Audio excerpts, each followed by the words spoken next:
Yeah, and so just as a point of reference from wholesaling, right? So I've seen it happen 100 times, and it's very bad part of our industry. The fixers and flippers get a bad reputation as a result of wholesalers not executing on contracts, right? I'm going to go buy this property, and they'll write 100 contracts.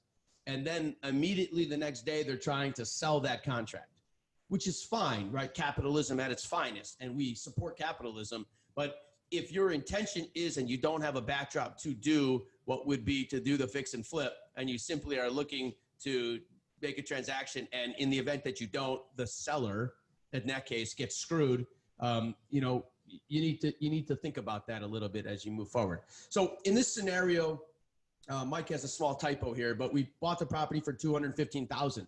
So how did we establish that price? Well, think about it. We did not. So the original wholesaler established the price of $215,000. That's their purchase price of the property. So we, as the assignee of the contract, agreed to pay $215,000. So now the next question is, how does the wholesaler make money? And so in exchange for them assigning this contract to us, we then were able to pay him $20,000, not $25,000, but we paid him a $20,000 fee. So he got an assignment fee of $20,000 for all of his work to identify the property, get it under contract, get it to a title, and then get it to close. And we paid him at closing a fee of $20,000. So we paid the $215,000 to the seller. The seller received, or in this case, the seller's estate received the $215,000, and we paid the wholesaler $20,000 fee. So he got $20,000. So when you think about wholesaling, which is another topic of conversation that we can discuss in another segment on how to do this, he made $20,000. And so if you took the longer approach of if he did not wholesale it, what would he have made? We'll show you that as well. But this guy, once again, is from out of state, an interesting wholesaler. He's got an entire business model wrapped around wholesaling, which is, as I said, for another day. So let's carry on with the property at Cullen Court. You know, I think the next part of it is when we looked at this property, the big question that we ask everybody, all of our borrowers, as well as you should ask yourself, is what is this property going to be worth?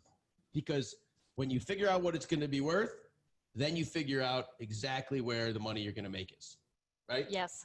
Okay. So Sarah, can you give us some ideas? How do we get to a good ARV? What are we using? What is the system we're using?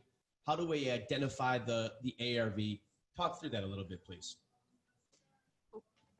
Well, I first always go to the MLS, the website realtors use. So if you don't have access to the MLS, I would hire a realtor to assist in finding comps, not through Zillow or Trulia, but MLS as the basis. And then so the MLS, just as a statement, is the multiple listing service. So MLS is basically the entire data center throughout the United States that covers basically all of the real estate transactions that transfer where the realtors are involved, brokers, realtors are involved. So carry on. It's all about like the apples to apples comparisons. So if I'm looking at ARV, I'm looking at properties that are either fully remodeled or in very good condition that the previous homeowner put it in. So I'm not looking at distressed properties or in average condition. I'm looking at the top condition, which should be the top comparables in that market. So looking at the pictures on the MLS and seeing visually like what was done or what those conditions were of the properties you're looking to use as solid comparables. And so Sarah, I know we've talked about this a lot, but when we say ARV, for those of you who don't understand or are new to this or are learning more about real estate, the ARV just simply means the after repaired value or the future value of the asset subject to the work we're going to complete to bring it to its highest value possible. So carry on. So how do we determine that ARV?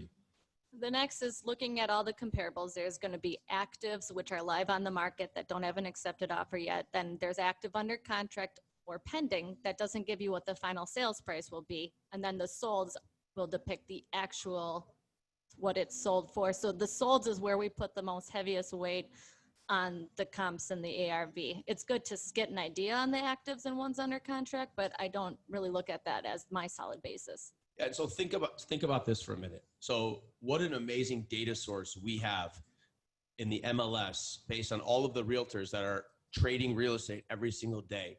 It is required as a member of the multiple listing service and as a realtor and as a broker that you give data, right? So we have data. We have real data, regardless of the listing, whether it's a single party listing, meaning there's only one party involved, or whether it's active on the market. We know the actual data of this home, of including square footage.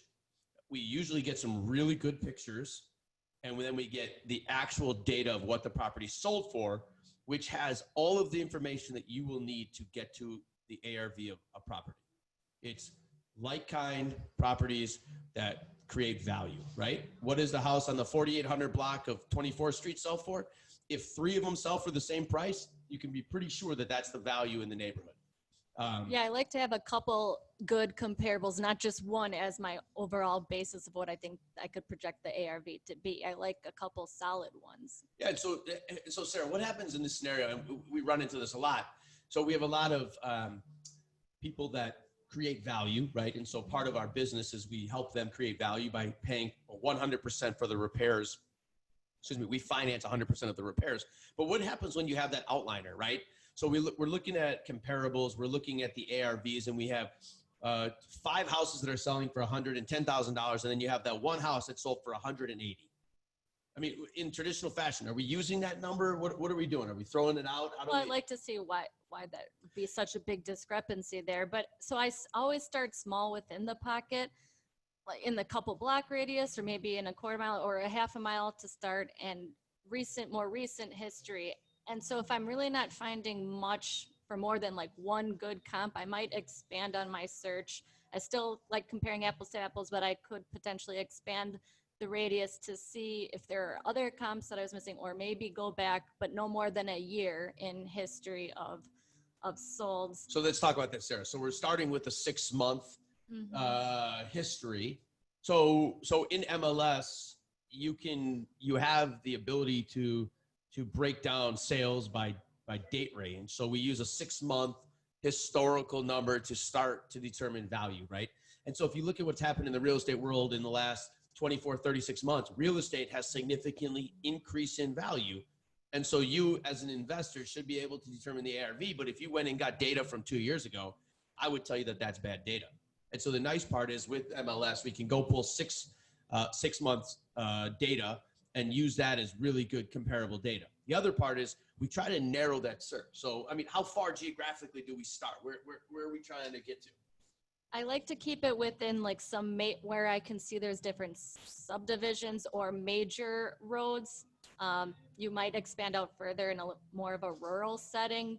But in traditional fashion, you're at a half a mile radius, yeah. right? I mean, we're starting with a half a mile radius maybe out a there. mile. Now, if we wanted to talk geographical barriers and we can expand as well, I mean, we can all understand that if you look at comparable sets, and I'm going to use Brookfield for an example because that's what we're discussing today. But if you look at a property that, for example, is east of 124th Street versus west of 124th Street, you're talking about essentially apples and oranges, right? You're talking about Milwaukee or Wauwatosa, or it depends on where you are, versus Brookfield.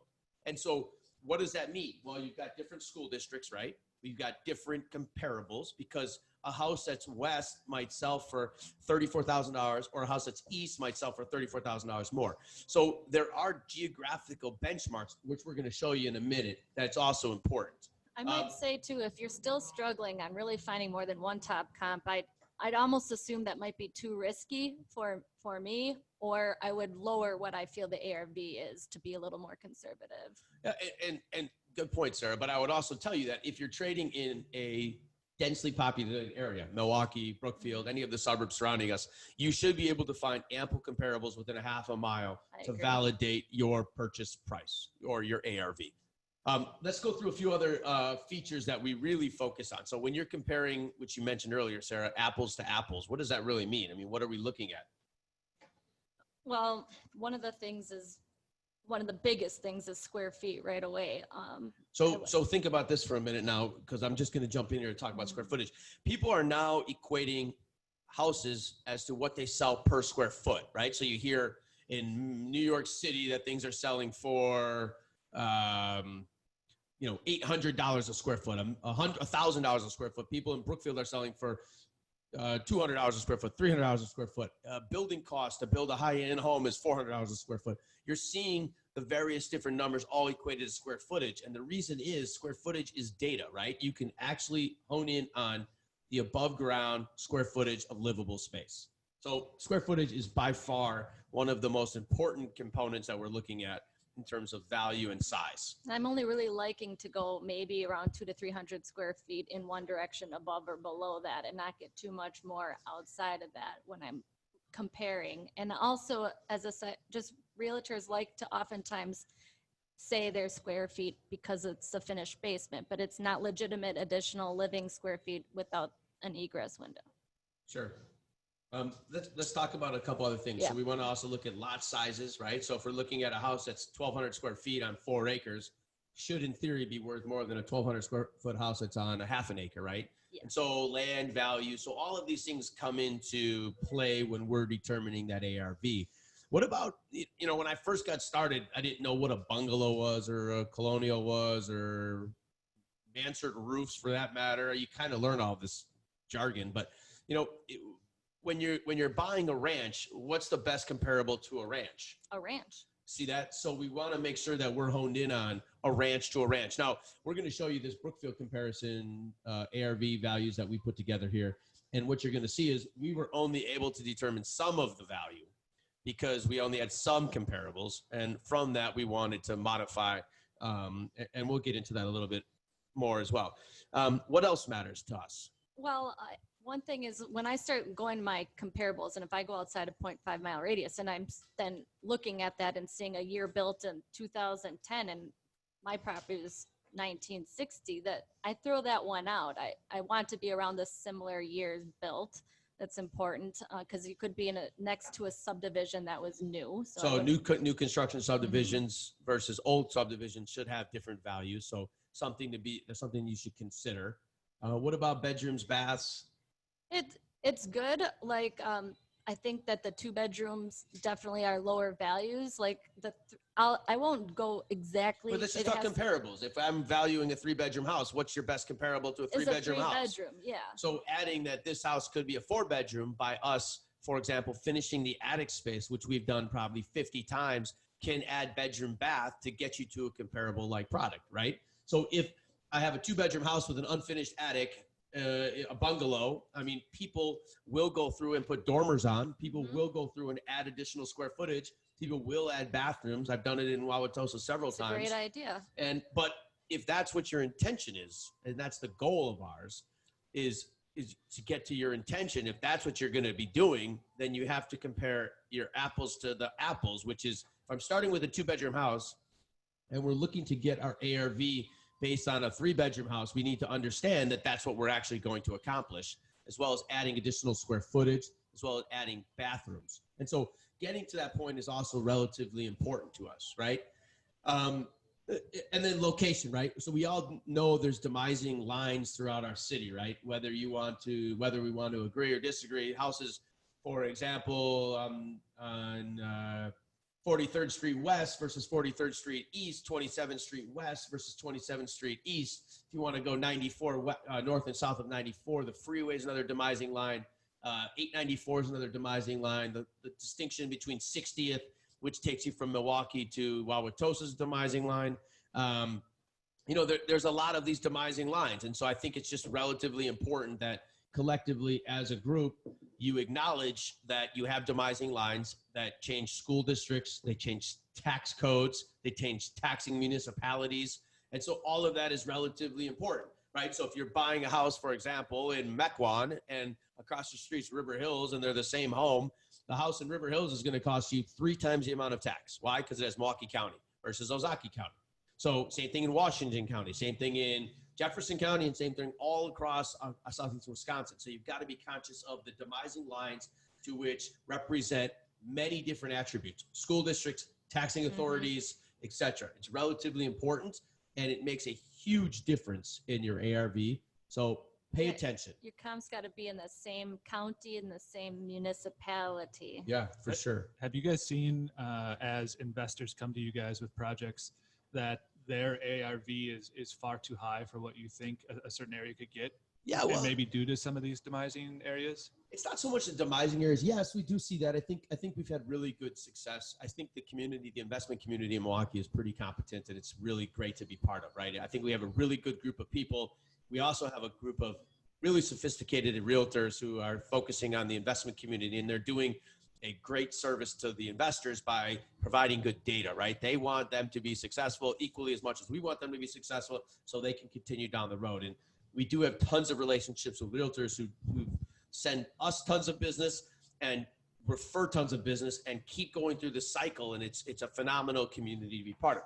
See, out of state, a lot of out of state investors, sometimes they get the ARV skewed because they're not getting the right data from their local realtors who might pull a comp from the east side and their properties in a lower valued neighborhood to the west of, 94. So. Before we continue on with the ARV, does anyone have any questions? Does anyone want to type any questions or any thoughts? We certainly want to answer anything we could possibly answer for you. I don't know if Mike can see the questions at this point. We got another quiet crew today. Okay. That's all right. No problem. If anyone has any questions or thoughts, I know we're going over a bunch of stuff. Please feel free to chime in. Can everyone see this screen? Yes, sir. Yeah, so we do have one in studio guest with us today, Brian. I met Brian last week at one of the events we did at Smart Assets. And Brian's involved in podcasting and production. And so Brian graciously is joining us today in studio. But he asked a question a little bit more about, can you explain a little bit more about what the demising lines are and how that impacts you?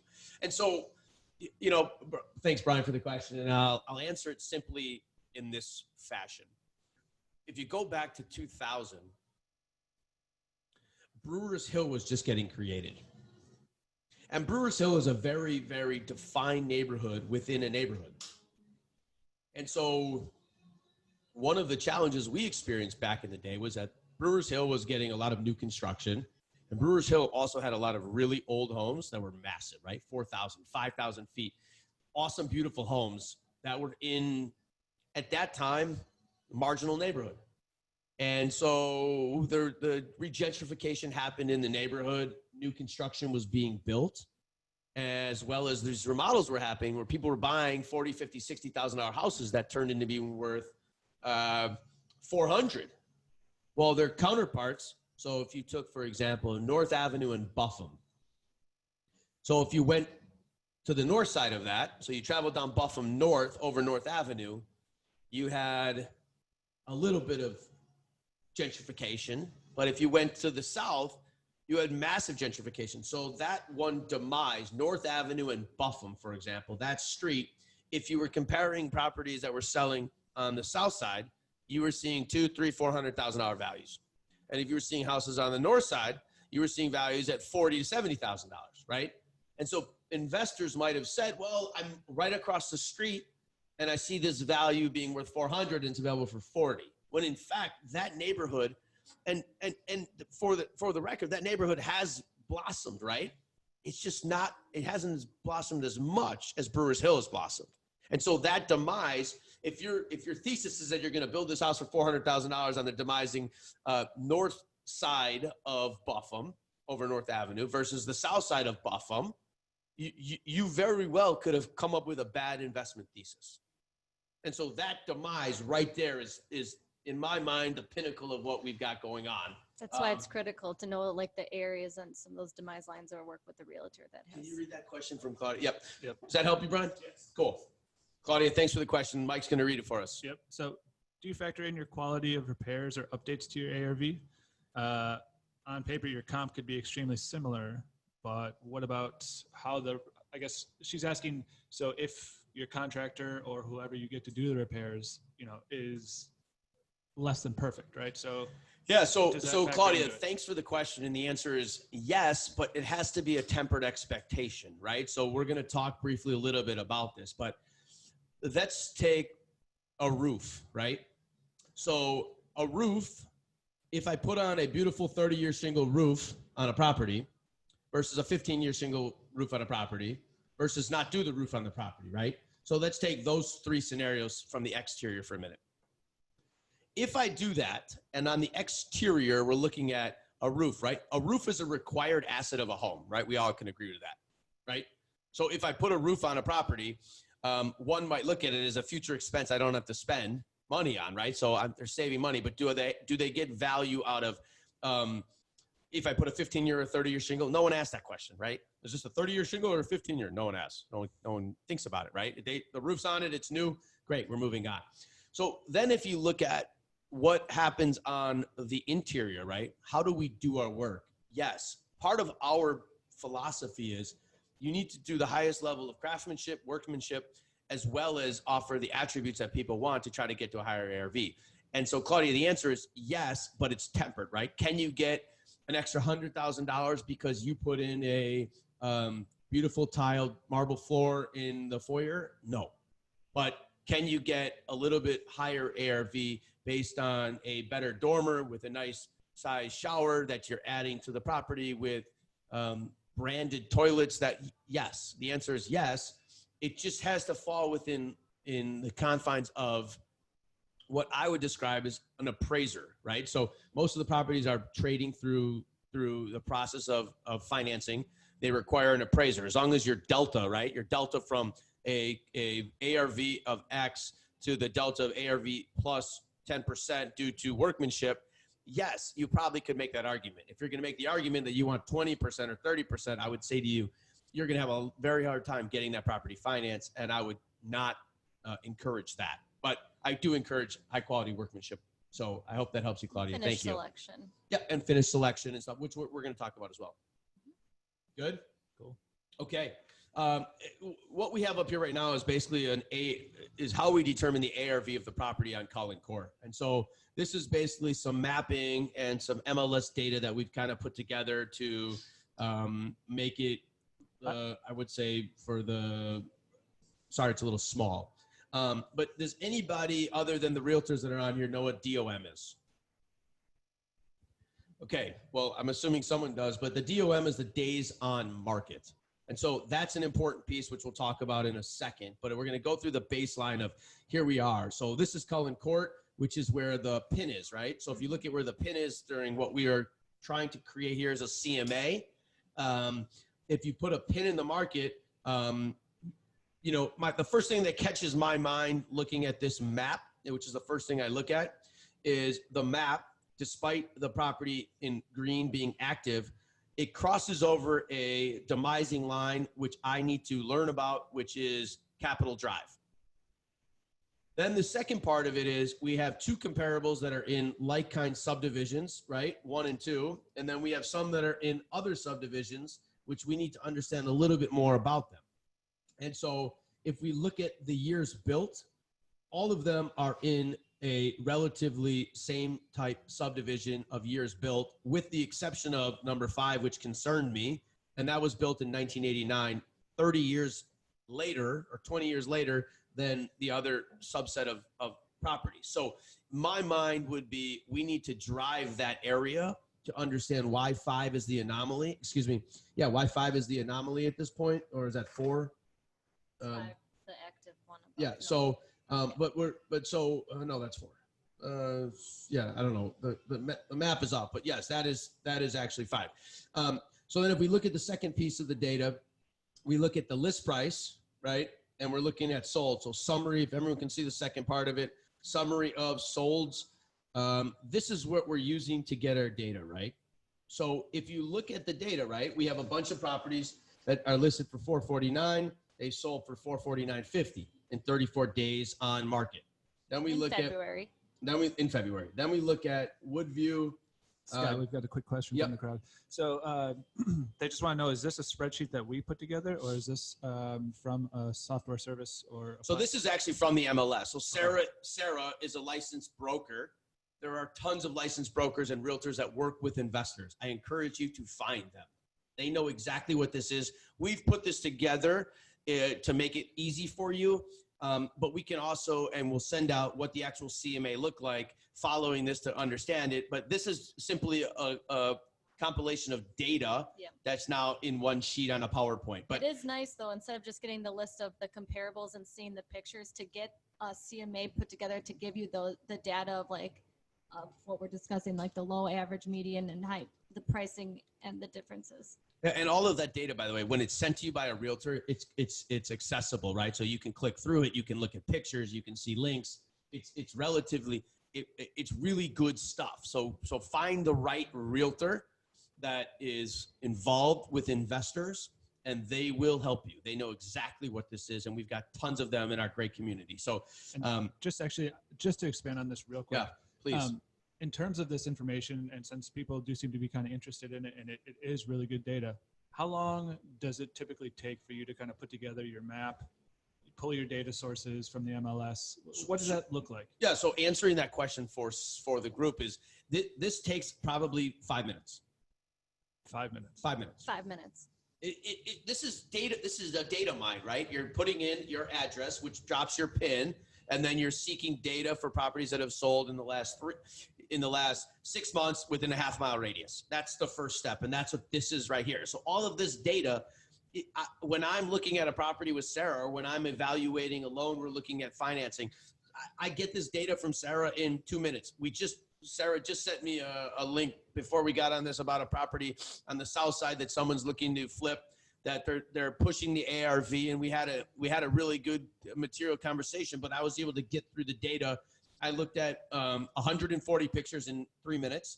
I went through the list, I went through the data, and I was able to get to a conclusive answer really fast. So the data and the technology that is around this data is so amazing that it's better than anything you can get in most industries, right? And so it's very powerful. So let's carry on, just because I'm sake of time, and I want to be able to answer some more additional questions with everybody. Going through the sold, so a couple of things to consider, right? So if we're looking at the other sold, it was listed for $489, and it sold for $510,000, $20,000 over asking. Okay, I'm interested. The next property was $499,000. It sold for $480,000, $20,000 under asking. I'm interested. $424,000, and it sold for $432,000, $8,000 over asking. So Claudia, your question's going to come back to play right now, and thanks for hanging through this long-winded, somewhat answer, because I'd like to get back to your thoughts. So what I can tell you is, the data, right? This data is important. What does the data tell you, right? So days on market, 34 days on market, 3 days on market, 20 days on market, 7 days on market. What does it tell you about this market? It's good market. Properties are selling quickly. Boom. So the light bulb should have gone off right when you saw that in 7 days, in 3 days, in 20 days, in 34 days, the houses are selling, right? So that means it is a seller's market, and it's a hot one. Right? Hot. And oftentimes over asking. Right. So we have one that sold $20,000 over asking. Right. So I'm interested in understanding why that is. Because if in fact that's the case, right, we've got a very, very interesting opportunity here on Cullen Court for us to get done. So then I'm also taking a look at, as we've already briefly discussed, is those days on market from the active one. So there's a property that's active on the market, and that's on 81 days on market. So something doesn't make sense there, right? I'm not exactly sure why that's still on the market, but I'm interested. And then the other ones are some really good data that shows in June, 3 of these just traded. So I can confidently tell you that these are very, very good comps.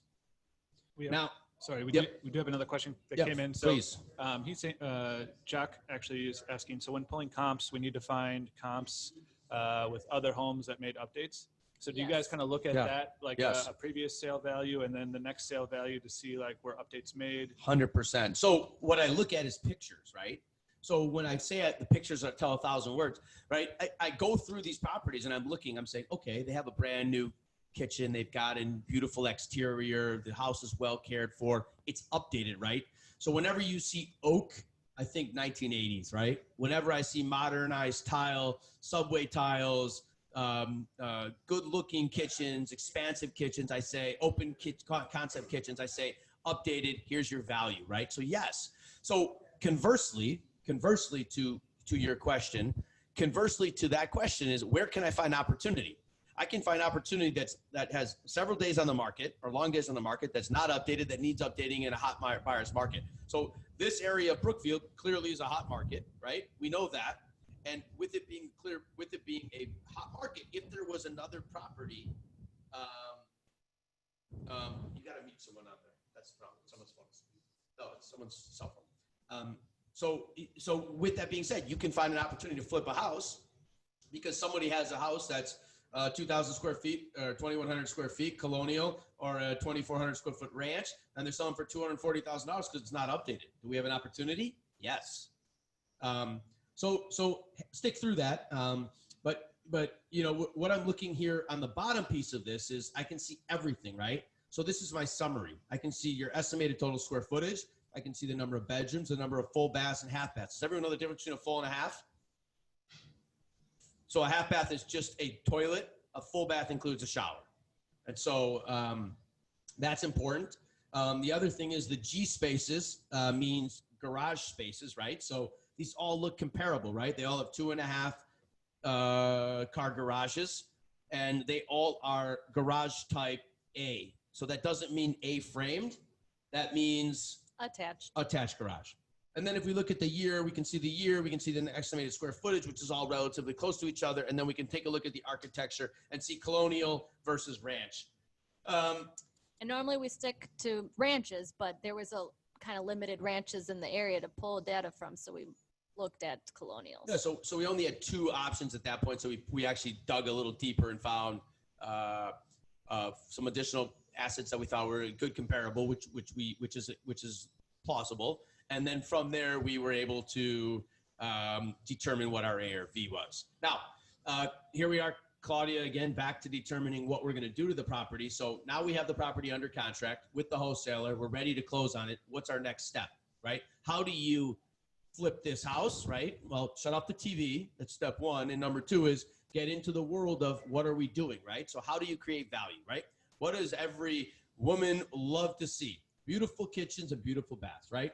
You know that no matter where you are, and that is the sizzle in all of these properties. Beautiful kitchens, beautiful baths. Some of the other things we focus on, is there a way to add additional livable square footage? And then can we add a basement refinish, right? Can we finish the basement to give additional square footage? And can we add an egress window to make sure that the property then becomes part of the livable space? And then the last piece of this is we kind of do an exterior inspection, looking at what, if any, we're going to put into landscaping, as well as what does the roof look like. And so when we get into that, as we're looking at determining what our ARV is, we always have to look at, as Claudia kindly mentioned, what am I comparing to, right? Is a modernized stainless steel kitchen comparable to the other four that have sold, or are they all selling without that? And then we're creating that to create value. And so in this particular case, we did that and we created a little bit of value, which we'll talk about as we go through this. Continuing the discussion on scope of work, for this project, we focused our rehab efforts accordingly, right? So here's what we did. Here's what we thought about. We walked the property. We said the property needs a new roof. It needs all new windows. It needed a new patio. The patio was basically sloping in, which was a concrete patio sloping in. And the landscaping was unattended to for probably the last 25 years. So we knew we were going to spend money there on our scope of work. We knew we needed to update the kitchens and the bath. We needed to open up that kitchen to give an airy feeling for the kitchen. The bathrooms, we went in and there was a useless walk-through entranceway from the main living space into the bathroom. And so we got rid of that door, which added probably 80 square feet to the bathroom, which allowed us to expand that bathroom.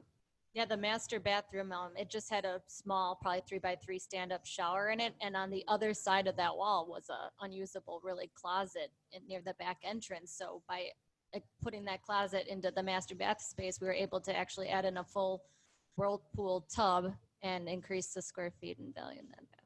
Yep. And then obviously we're doing new paint, light fixtures. Once again, I don't want to diminish the value of a light fixture. Go to BBC Lighting when you're bored and walk around. It is an amazing facility. It's right here on St. Paul. You can stop at Sobelman's for a burger afterwards if you're headed there and you want me to join you.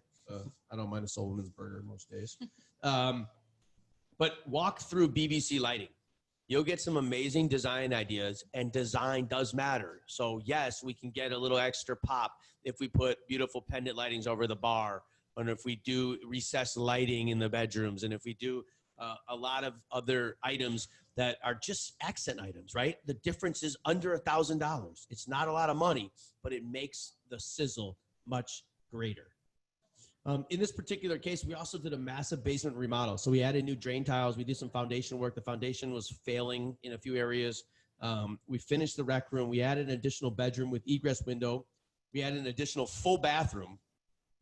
And we were looking to add 1,000 square feet of new livable space. So that egress window really helps add that livable space. And then the bathroom really makes it actually functioning livable. So if you had a kid, you had a 14-year-old, for example, like I do, who's sitting here and I want him out of my day sometimes. You throw him in the basement in his own livable space and he's happy, and so are you, I guess. A couple things I just would like to mention. We have a signature, as a pro tip for everyone, we use a signature double refrigerator. So what does that mean? We use a 48 or a 60-inch fridge. So it's either 24 or 30 inches on the right side is a refrigerator and 24 to 30 inches on the left side. So if you look at, this is actually the property in Brookfield, which you can see right here. And if you look at the refrigerator that I put it on the left, this is what you call a woman's dream right there. I can have a beautiful fridge. It's my dream too. Well, fine. It's women's dreams and Mike's dreams and everyone's dreams. But if you look at what that does, somebody walks in that kitchen, it didn't take them more than 2 minutes to fall in love, right? I've got a beautiful fridge. I got a beautiful refrigerator. It's modern. It's clean. And here's what I'll tell you. It costs us an extra about $3,000 from what I normally would spend. We do this on every one of our properties. It's a signature move that we put in, and it sells every single time. Why does it sell? Because it's not your traditional stainless steel gas range, right? Most people don't see this in rehabs because most people are short-sighted in saying, I don't want to spend the extra money. And my encouragement to you is to spend the extra money. It was nice. It fit in like a glove. There was an existing closet, so it just looks built in right there. Yeah. So taking a look, this is actually a picture from the rehab that we did in Brookfield. Any questions at this point? Well, before we carry on to the next point, we've got 11 minutes left. I want to be conscious of everyone's time. So the next question I'm going to ask you guys is, how hard would you work to earn $40,000? I mean, what does $40,000 mean to you? To me, it means a lot. It's a big play. It's a big win. We work our asses off for it. I hope you guys are all saying the same thing. The ups and downs of rehabbing, right? So let's talk about this project, right? This project is a little frustrating, right? We walked into this project during, something. Yeah, it's always something, right? And Sarah and I go back and forth about the somethings every single day, right? It's always something. But this one happened to hit during the start of the pandemic. It was hard to get our inspectors out to the property. We finally got them out. Then we ran into a little bit of what I would say is winter. So it took the inspector a long time to get out there to do that. We had some water issues in the basement I could not resolve. Talk about totally frustrated. So we did drain tiles around this entire property. And in the center of the property, I could not get the water to stop coming up. And so it took us a lot longer. And before we could really finish it and put the carpet down, we had to really resolve. But there was Right. a couple low-level areas of concrete that we had to inject more. Right. So we concrete just in the had a center. little bit of a, it was one of those odd things, right? Why does the water keep showing up? And so we finally found that. I want to talk briefly about some common risks in the rehabbing process. First of all, it's not for the faint of heart, but it also needs to be a non-emotional process, right? Don't get tied into, I need to make this the most beautiful, passionate home. No, you want to make it a home that another family's going to live in, and you want to do it with top quality workmanship, right? Don't get lost in the design details. Don't get lost in your own mind. Get lost in what you're going to do with the profits once you make the profits. and you make the profits when you buy the house. You realize the profits when you sell the house. So some common risks in the rehab process, right? Contractors. Contractors are the single-handed biggest pain in the ass in the world, right? We all acknowledge that, right? There is no good contractor. There is no dependable contractor. They are all the same, right? They all have 50 jobs they're doing. They're all trying to make as much money as they can. They're spread all across the country, all across the city of Milwaukee. And so be careful of contractors. Any contractor that says I need 50% up, 50% down, I would not do that. In our scenario, sometimes with us, what we end up doing is saying, come to us. We'll let them know that we have the money in escrow and they can draw the money as they complete the work. But anybody, including myself, who has been a victim of give me 50% down, knows that you only have to do that once until you get really pissed off and not want to do it again. So Don't be conscious of finalize that. and pay them the final amount with thinking that they're going to come back to do this one minor fix that they need to. They won't come back. So you Yeah, really gotta well, keep 'em on the front accountable. end and on the back end, that's a very good point. We have another question? Two questions. Yes, actually. sir. So first question is from Claudia again. Do you complete the scope of work prior to comps? When doing comps first, you may not yet know that adding the additional square foot of living space would change the ARV. So, We Yeah, did so an analysis on that. You would run it both ways. I think, yes. I mean, the scope of work is going to be inevitably part of what you're doing, Claudia. So yes, focus on the scope of work. It's important. Then focus on the ARV. And in conjunction, you might end up dialing back your scope as a result of where you find or don't find value in the ARV. But yes, I mean, it's a fluid process. It requires a lot of energy to do so. But I'll tell you, as I said earlier, how hard will you work for $40,000? I'm assuming pretty hard. And so that scope of work process and the ARV process should take you a couple hours, right? It's not a massive process. So I have investors ask me too, like they're debating, do you think it'd be a good idea to add this extra bedroom or bath or not? And then in that, I would look at both of your scope of works one way or the other and look at the comps depending on that defined scope of work. And in our analysis of this, we kind of looked at both and we determined that it would be more advantageous to add the additional square feet bedroom bathroom to get a higher valued ARV in this example. yeah, and I would say to you, if you have any questions or want to run through a scenario with us, we do not charge for that process. We love talking to our investors in the network. Just give us a call or send us an inquiry at our website, MilwaukeeYardMoney.com, and we'll get back to you. We can talk comps, we can talk ARVs, we can talk scope of work anytime you want. So feel free to reach out on that level.